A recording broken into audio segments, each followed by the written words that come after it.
നിങ്ങളുടെ favourite shows ഇനി ഒരിക്കലും മിസ്സാവില്ല. ഇപ്പോൾ C5 കാണും നിങ്ങളുടെ ഫേവറേറ്റ് ഷോസ് തികച്ചും സൗജന്യമായി. അയാളുടെ ഭാര്യയായി വരുന്ന പെൺകുട്ടിക്ക് മാത്രമേ അയാളെ ഇനി പൂർവ്വസ്ഥിതിയിലേക്ക് എത്തിക്കാൻ സാധിക്കുകയുള്ളൂ. അല്ല സ്വാമി, ഈ അവസ്ഥയില് അവനെ കൊണ്ട് എങ്ങനെ വിവാഹം കഴിപ്പിക്കും? അത് ഓർത്ത് ഒട്ടും വിഷമിക്കണ്ട. മോൻ നിരാശപ്പെടണ്ട. ഒരു കാര്യം ചെയ്യാം മുത്തശ്ശ, ഞാൻ അമ്മയും കൂട്ടി ദേവിക അവിടെ വന്ന് കാണാം. നമുക്ക് എല്ലാവർക്കും കൂടെ ഒരുമിച്ച് സംസാരിക്കാം. അതായിരിക്കും നല്ലത്. ഞങ്ങൾ എന്തായാലും നാളെ അങ്ങോട്ട് വരാം. ശരി, നാളൊക്കെ നിങ്ങൾ വാ, വന്നിട്ട് സംസാരിക്കാം. മുത്തശ്ശ. ശരി മുത്തശ്ശ.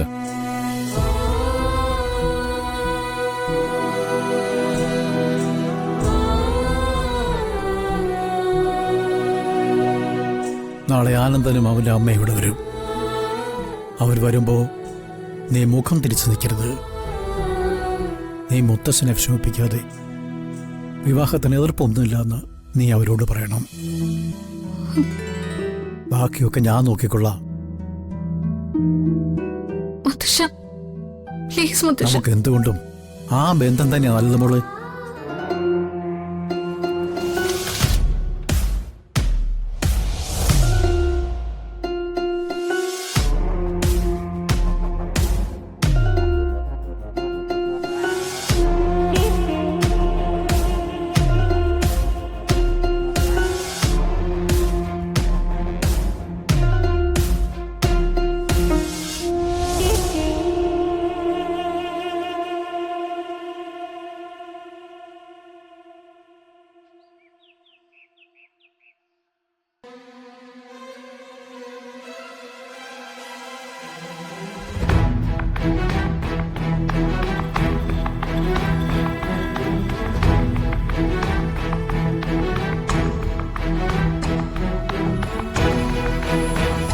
സുലോചന നേരിട്ട് എന്നോട് സംസാരിച്ചിരുന്നെങ്കിലും എന്റെ തീരുമാനത്തിന് മാറ്റം ഉണ്ടാവുമായിരുന്നില്ല.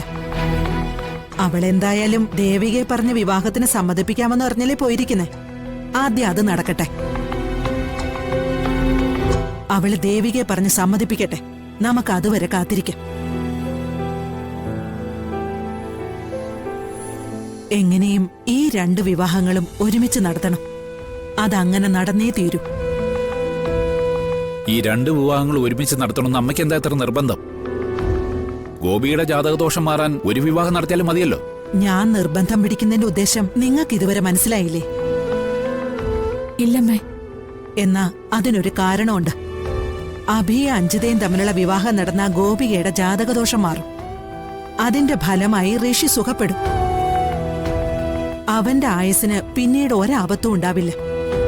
അതുപോലെ തന്നെ സിദ്ധുവിന്റെ വിവാഹം കഴിഞ്ഞ അവന്റെ രോഗത്തിനും ഭേദമുണ്ടാവും. വിവാഹം കഴിഞ്ഞ സിദ്ധുവിന്റെ അസുഖം ഭേദാവുന്നോ?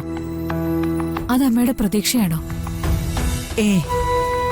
അതെന്റെ വെറും പ്രതീക്ഷയല്ല.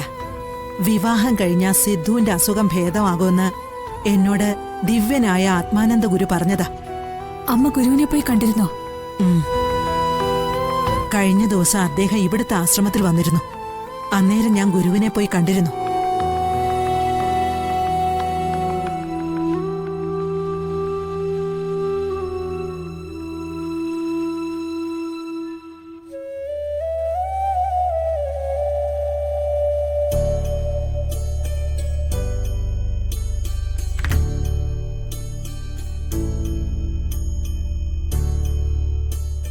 അമ്മയുടെ പേരക്കുട്ടിയുടെ അസുഖം ഭേദമാവണമെങ്കിൽ അയാളുടെ വിവാഹം എത്രയും പെട്ടെന്ന് നടത്തണം. അയാളുടെ ഭാര്യയായി വരുന്ന പെൺകുട്ടിക്ക് മാത്രമേ അയാളെ ഇനി പൂർവ്വസ്ഥിതിയിലേക്ക് എത്തിക്കാൻ സാധിക്കുകയുള്ളൂ. അല്ല സ്വാമി, ഈ അവസ്ഥയില് അവനെ കൊണ്ട് എങ്ങനെ വിവാഹം കഴിപ്പിക്കും? അത് ഓർത്ത് ഒട്ടും വിഷമിക്കണ്ട. പേരക്കുട്ടിയുടെ വധുവാവാൻ അനുയോജ്യയായ ഒരു പെൺകുട്ടിയെ ഇതിനോടകം തന്നെ ദൈവം നിങ്ങളുടെ മുന്നിൽ കൊണ്ട് എത്തിച്ചു കഴിഞ്ഞു. അതായത് ആ പെൺകുട്ടിയെ അമ്മ ഇതിനോടകം പലവട്ടം കണ്ടു കഴിഞ്ഞു എന്ന് സാരം.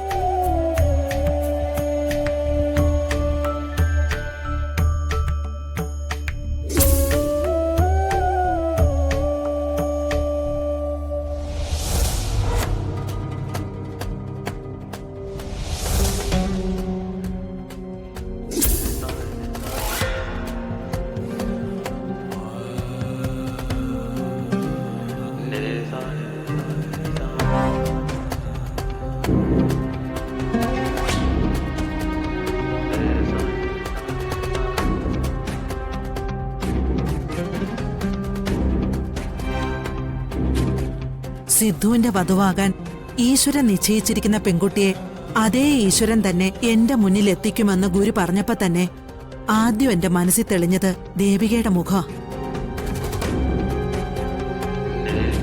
മേഘമലയിലുള്ളപ്പോ മുതല് ഞാൻ ആ കുട്ടിയെ ശ്രദ്ധിക്കുന്നത്.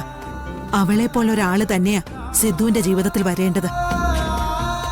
അങ്ങനൊരു സൂചന ദേവി പലപ്പോഴായി എനിക്ക് തന്നിട്ടുണ്ട്. ദേവിക വളരെ ദയാലുവും ക്ഷമയുള്ളവളും. അവളെ കൊണ്ട് മാത്രമേ സിദ്ധുവിനെ പൂർവ്വസ്ഥിതിയിൽ എത്തിക്കാൻ സാധിക്കൂ.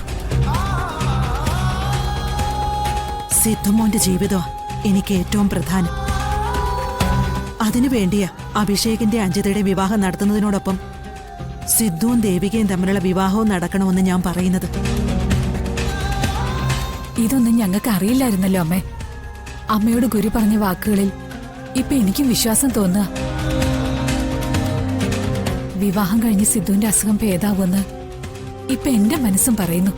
മാറും മോളെ, ഭഗവാൻ നമ്മളെ കൈവിടില്ല.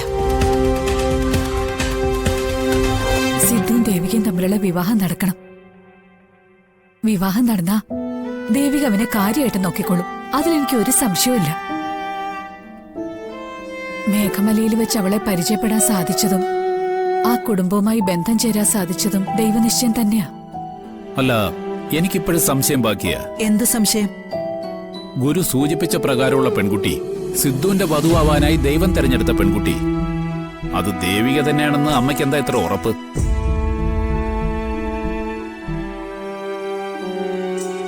അമ്പലത്തിലും വഴിയിലുമായി അമ്മ എത്രയോ പെൺകുട്ടികളെ നിത്യവും കാണുന്നതല്ലേ? അതിലാരെങ്കിലും ആയിക്കൂടെ സിദ്ധുവിന് വേണ്ടി ദൈവം തീരുമാനിച്ച പെൺകുട്ടി? ഒന്നുമല്ല, ദേവിക തന്നെയാ സിദ്ധുവിന് വിധിക്കപ്പെട്ട പെൺകുട്ടി. അതെനിക്ക് ഉറപ്പാ. ദേവികയും സിദ്ധുവായിട്ടുള്ള വിവാഹം ഞാൻ നടത്തിയിരിക്കും. അതെന്റെ തീരുമാനമാ.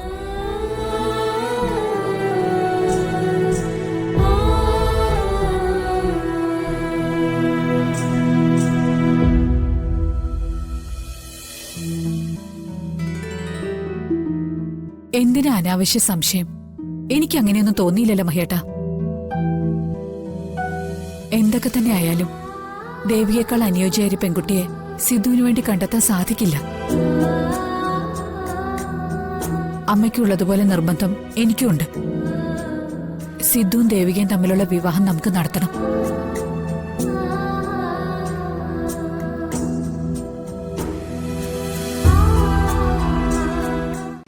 ഡൗൺലോഡ് ചെയ്യൂ C5 ആപ്പ്. കാണൂ എല്ലാ എപ്പിസോഡുകളും സൗജന്യമായി.